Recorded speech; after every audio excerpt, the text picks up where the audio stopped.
Okay, now I'm going to show you, it's a follow along again, how I use True Terrain on terrain mesh. We created something with Nodescapes in the last video, so let's go to new. I've saved that as Valley, execute the preset, and bang, there it is again. And because Blender likes real world scale, we're going to click S and 50, zoom out, and we have something like 400, 300, 150, probably not real life anyhow, but let's stick with that. And then we're going to apply the scale so we have everything set up properly. Okay, before I use True Terrain, two things are important. The first thing is, what do I want to show, to see, and what vantage point or viewpoint will I take? So I usually go around my mesh, zoom in, zoom out, and I think just this valley is such a great place to be. So let's go to view, camera to view, put a camera in here and move something so it could look like we're walking through this valley, something like this. But then let's go to the camera and change the focal length a bit and also the center fit, like a little bit wider. Let's go in again and make this a little bit more menacing, so that these hills and cliffs are towering above us. So something like this. We've got a path, we've got the cliffs. Yep, something like this. Looks good. Don't forget to click on camera to view again, because otherwise you will set your camera to every time you want to watch another angle. The second thing is to give it a first glance on the lighting. What I use is the vanilla sky texture Nishita sky that comes with Blender, and now we can play with the amount of how we want to set up the lighting. So as you can see,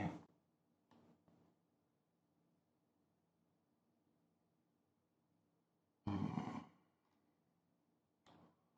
play with the elevation as well. That was too much. So sensitive. Okay.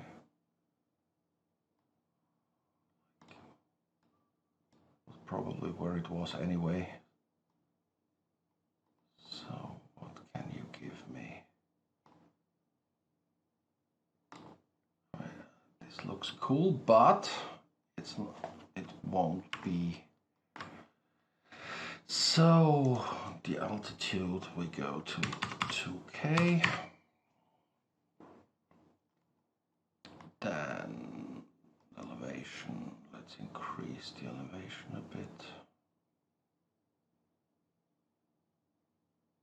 Something like this. And rotate the sun again.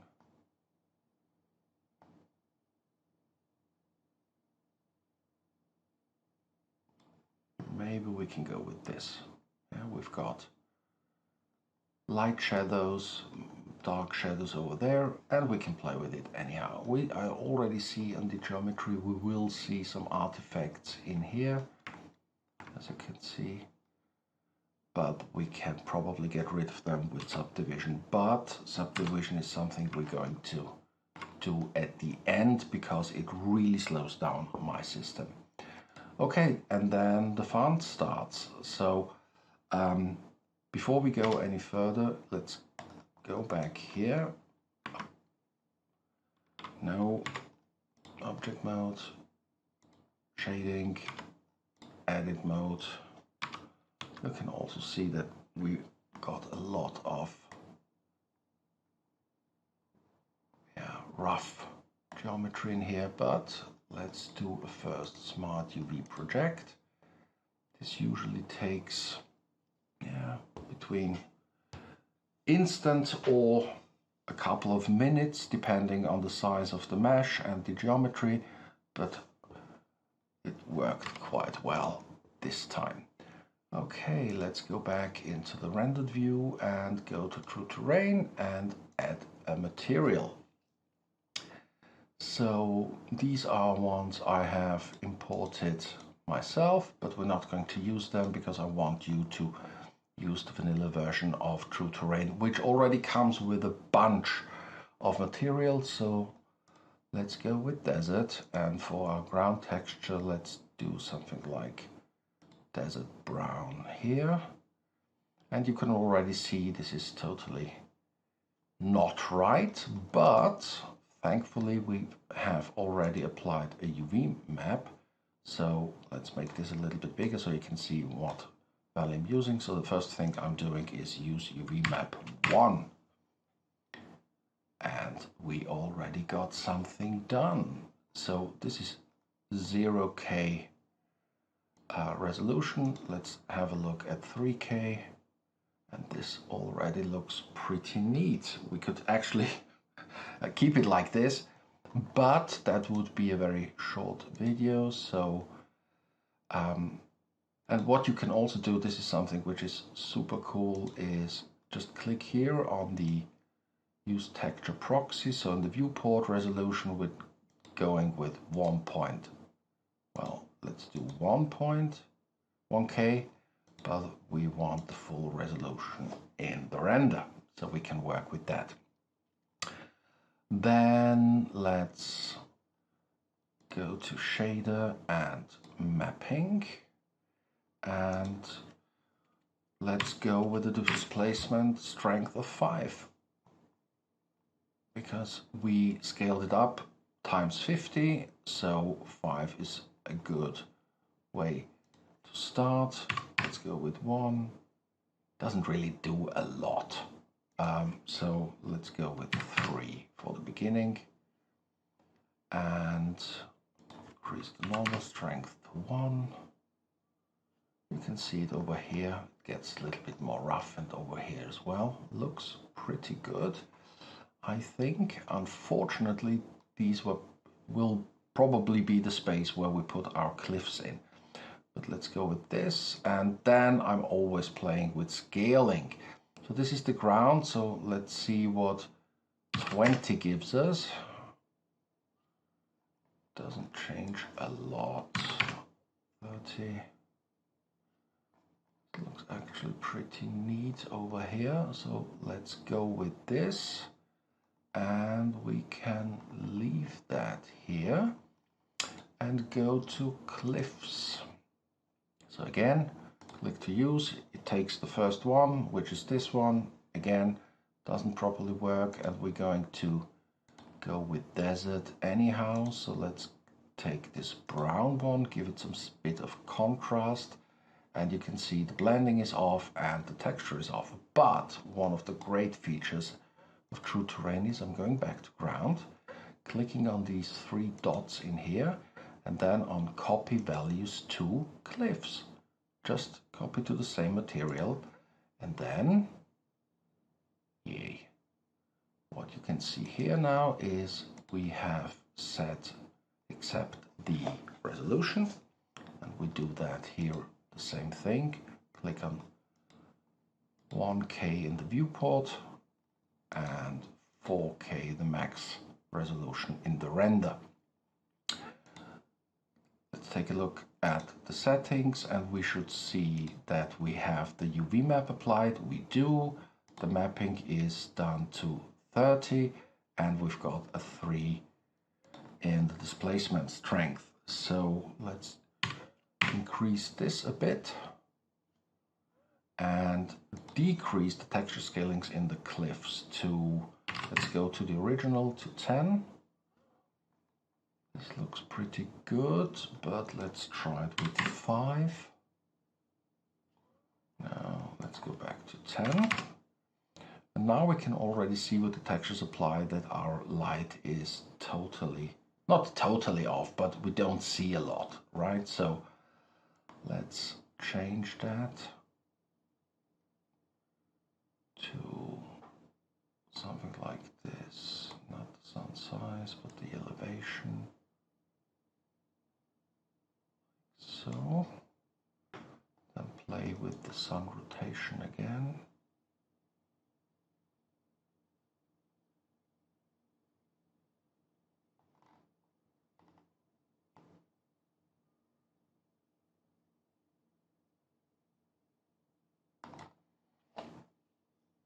Something like this. Not sure. As you can see, this is really important. Let's have the shadows creep over here. I think that looks okay for now. And we need to address the blending. So I'm clicking on the preview and I'll see black being my ground texture. Everything that is gray is my cliff texture. And my favorite settings are to decrease the ground cliff coverage, so it goes up a little bit, and then the ground cut off I'm increasing to 0.7 or something like this. Okay, what would it do if I go to 1? Let's go to 1.75 or 7.8, doesn't matter, and to 1.1. Let's have a look. Yep, I'm good with that. I'm good with that. And now at the end, I'm going to apply, because you can see the roughness over here, I'm going to apply the subdivision in here.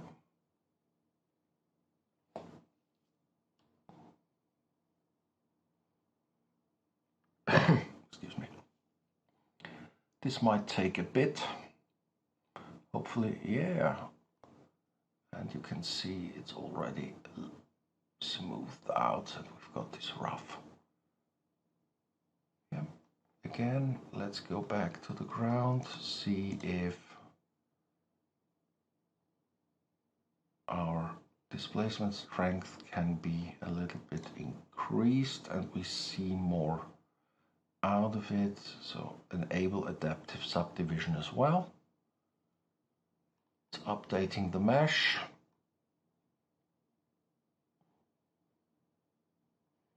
We can already see here the different displacement bits and pieces. So let's go with 5.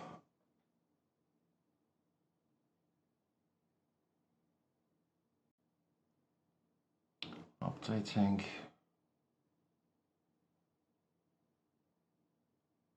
From 3.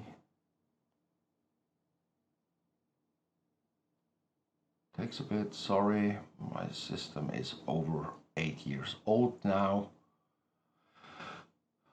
Yep, I think we should stay with this and go and take a look at the cliffs displacement as well.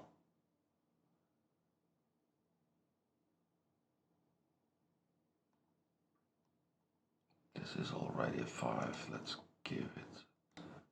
Let's just see what it does if we decrease the texture scaling to 3, because I'm not a big fan of this part here.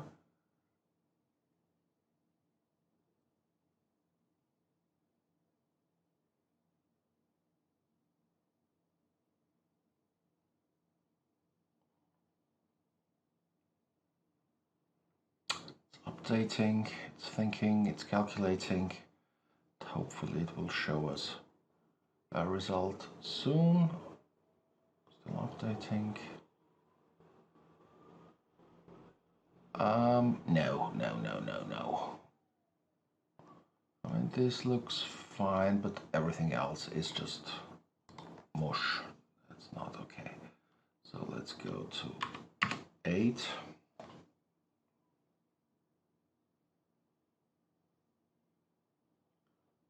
devastating. Hope to see the result soon. And I agree we should then put some rocks in there which complement. Yep. I'm good with that. I'm still not happy about the lighting. So what happens over here?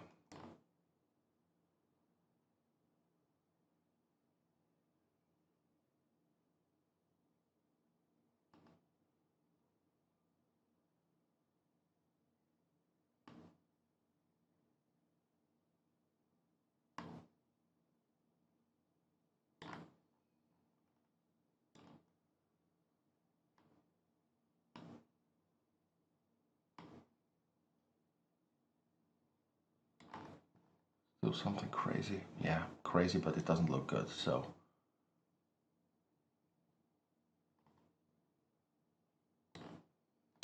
And increase the dust. Make it a little bit more realistic. The ozone. Zero the air. Like so. Excuse me. Okay, so sorry about that, but I think we've got a neat light setting here. Let's go and maybe increase the strength a little bit. Like so. And now we're going like so. And now we're using some of the assets and put some rocks in here. I'm in love with the new wide layered. Oh, let's take these. I haven't used those before, so add rocks. They should be seen everywhere. Exactly. So now we can click on our group, and they're all just here. Maybe increase this to 0.06. Oh, great. Well done. Done exactly the same thing.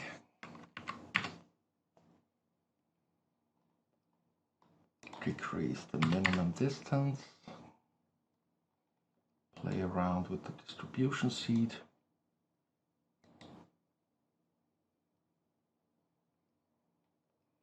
Maybe we can do one here. Object seed to get different.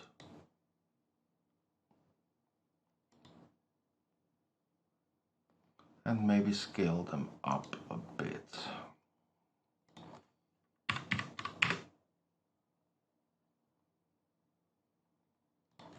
Too much to my liking.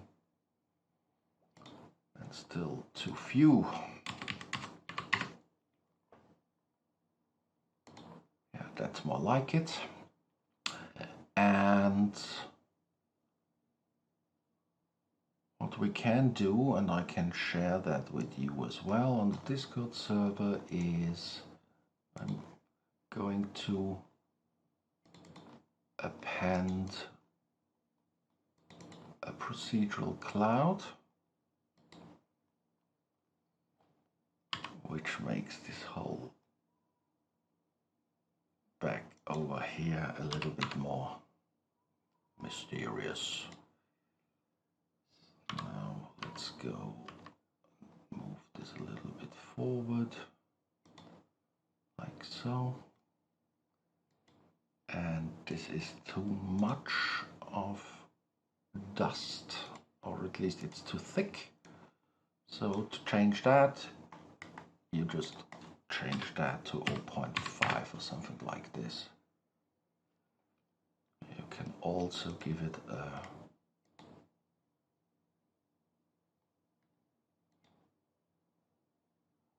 dusty color. Not too much. Maybe even lower that to 0.2.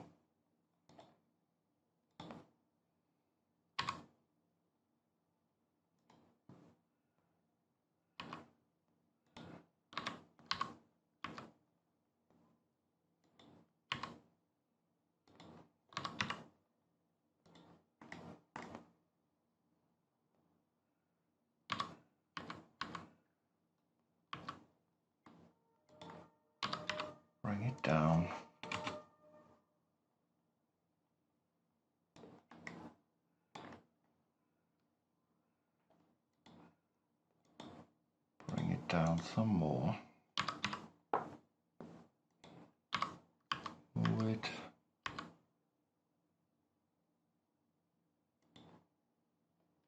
In here. And I think we've got a pretty nice scene. Let's do a render.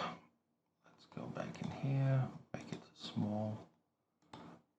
4K might be too much, but let's see how this is actually doing.